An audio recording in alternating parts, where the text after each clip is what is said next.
Bismillahirrahmanirrahim. Assalamu alaykum, hörmətli görürmənlər. İstiqlal gündəlik xəbərlərini görüşünüzü qarşı alırıq. Mən Abdullah Yalqın. Proqramımızda vətənimiz Şərq Türkistan və dünya gün tərtibidəki ən mühim xəbərlərini huzurunuzə sunumuz. Qənəmsiz diqqətinizlər ekranımızda olsun. Taylandның Uyğurlarını Xitayğa tapşırğanlığına qarşı narazılıq bayanatları elan qılındı. Xalqaralıq insan haqları təşkilatları, İslami təşkilatlar və bir qism dövlətlərinin hökumət əməldarları Tayland hökumətinin 10 neçə ildən beri tutub turulayotgan 40 Uyğurni Xitayğa ötküzüb bərgənligiga qarşı narazılıq bayanatı elan qilishdi.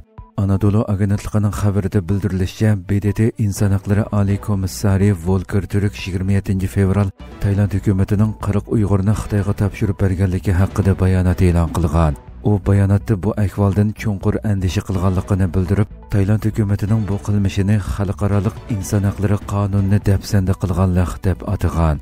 Bayonotda yana qaytarilgan taqdirda qiyin qistoqqa elinish, nachar muomalaga uchrash yoki boshqa ig'ir ziyonlarga uchrash xavfi bor bo'lsa, qo'g'dilishi kerak bo'lgan kishilarni qaytarmaslik kerakligi Tayland hukumatining qilmishi mazkur prinsipga xilof ekanligi ta'kidlangan.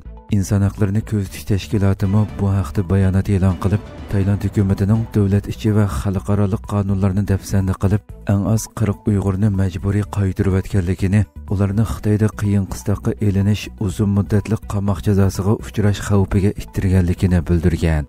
Amerika Tashqi ishlar ministri Marco Rubio Tayland hukumatining Uyg'urlarni Xitoyga topshirib berganligini ayblab, Uyg'urlar u yerda irqiy qirg'inchilikqa duch kelmoqda degan. U bayonotida yana biz Taylandning kam deganda 40 Uyg'urni adliya huquqi cheklangan va Uyg'urlar ziyonkashlik, majburiy emgak, qiyin qistoqlarga duch keladigan Xitoyga majburiy qaytarganligini eng kuchli iboralar bilan ayblaymiz degan. İslam Hamkorlik Tashkilotining Indoneziya yoshlar sho'basi 29 fevral bayonot e'lon qilib, Tayland hukumatining tutqundagi Uyg'urlarni Xitoyga topshirib berganligini ayblagan va xalqaro jamiyatni Uyg'urlarni qo'g'dashga chaqirgan.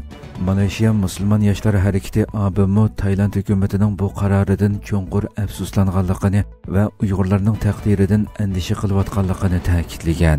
Bayonot yana bu qarorning xalqaro jamiyatda ig'ir andisha qo'zg'agandan sirt axborot vositalarining keng doiralik diqqatini tortganligi bildirilgan.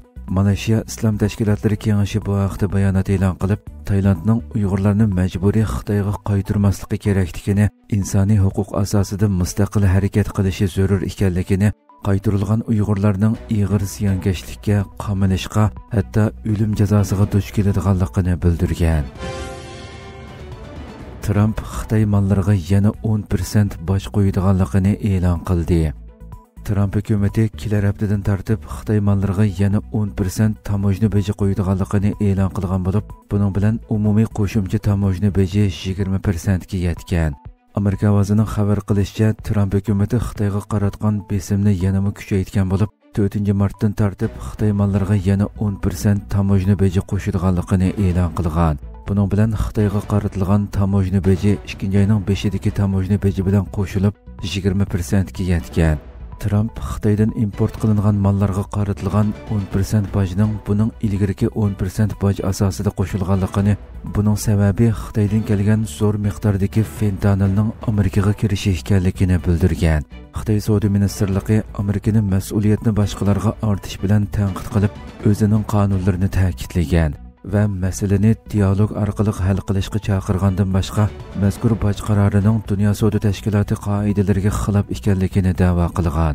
Xitoy savdo ministrligi yana agar Amerika hozirgi qilmishini davomlashtiradigan bo'lsa, Xitoyning o'z huquqini qo'g'daydiganligi haqida jar solgan. Ma'lum bo'lishicha, 2023-yili Amerikada opium turidagi dorilarni haddidan ziyoda iste'mol qilish sababidan 74 mingdan ortiq odam o'lgan bo'lib, Xitoy fentanilning dastlabki ximiyalik moddalarining asosli manbasi deb qaralgan. Ziddiyatning keskinlashishiga qaramay, Xitoy bilan Amerika ilgari dori nazorati jihatda hamkorlashganligini bildirgan edi.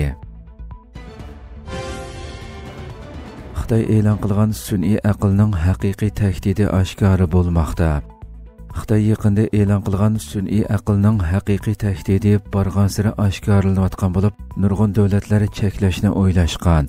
Diplomatiya to'rining 28 fevral xabar qilishicha, yaqinda Xitoy shirkati DeepSeek uchiq kodliq sun'iy aql modeli DeepSeek V3 ni e'lon qilgan bo'lib, Bu ahvol dunyo sun'iy aql texnikasi sohasida davolg'ish paydo qilgan. Tannarxi tuvan bu modelning Amerikaning OpenAI, ChatGPT va Llamaga o'xshash yetakchi mahsulotlar bilan raqobatlasha oladiganligi ilgari surilgan.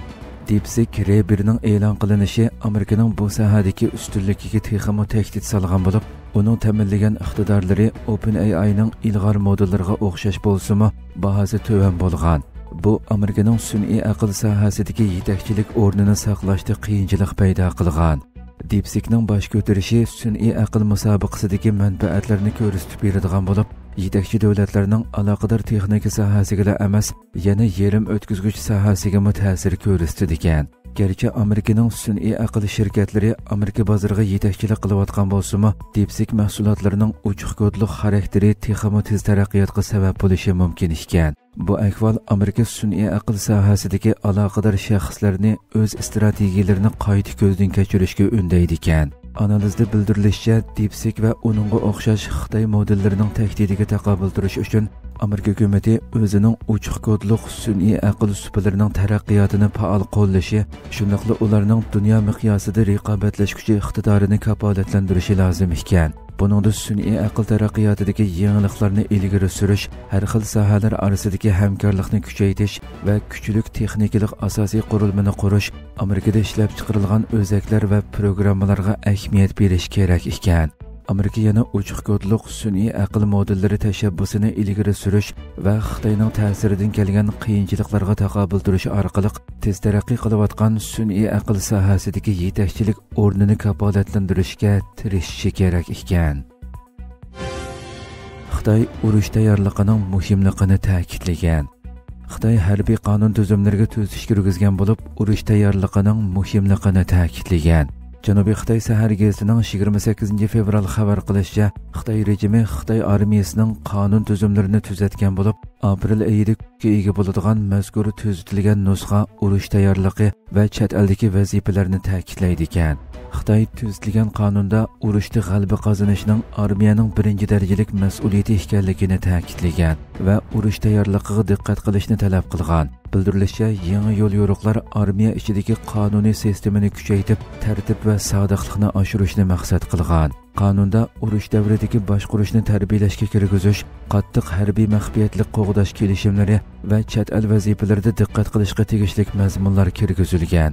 Urush davri degan iboraning qo'llanilish chastotasi ko'rinarli oshgan bo'lib, geopolitikalik kaskinlik oshgan bir davrda Xitoyning urush tayyorligi va iqtidoriga ahamiyat berayotganligi ifodalangan. Isroiliya Qohiraga suhbat vakillarini avatdi. Isroiliya falastinlik mahbuslarni qo'yib bergandan keyin suhbat vakillarini Qohiraga avatgan. Al Jazeera kanalining 28 fevral xabar qilishicha, Isroiliya Hamas bilan imzolagan urush to'xtatish kelishimi bo'yicha oxirgi turkumdagi 641 falastinlik mahbusni qo'yib bergan bo'lib, bu qo'yib berish ilgari isroiliyalik asirlarning jasadlarini qaytarish sababidan kechiktirilgan. Urush to'xtatishning birinchi bosqichida 2000 dan ortiq mahbus qo'yib berilgan va qisman qo'shinlar chekindirilgan. Ammo yanada urush to'xtatish kelishimini buzish voqealari mavjud bo'lib, yaqinda Isroiliyaning G'azzadagi o'ldirish voqealari davomlashmoqda ekan. 2023-yili 10-oydan buyon urush 48 mingdan ortiq falastinlikning o'lishiga sabab bo'lgan. Undan boshqa insoniy yordam yetarsiz bo'lib, ikkinchi bosqichlik suhbat davomlashgan. Navbatda Isroiliya urush to'xtatish muddatini uzartish besimiga duch kelgan. Undan boshqa Ramazon oyi kirishi bilan Isroiliya Mudofaa ministrligi soqchi idorasi, ichki istixborot mulozimati va Isroiliya turma boshqarmasi yig'in chaqirib, Ramazon oyida Masjid-i Aqsoda namoz o'qiydigan kishilarning sonini bir qancha ming bilan cheklashni qaror qilgan. Qarorga asosan Ramazon oyida Masjid-i Aqsoda juma namoziga qatnasha oladigan kishilarning soni 10 ming kishi bilan cheklandi ekan. Hurmatli ko'ruvchilarimiz, shuna qilib bugungi xabarlarimiz mushu yerda oxirlashdi. Inshaalloh atiki programmamizni ko'rishgacha omon bo'linglar. Assalomu alaykum va rahmatulloh.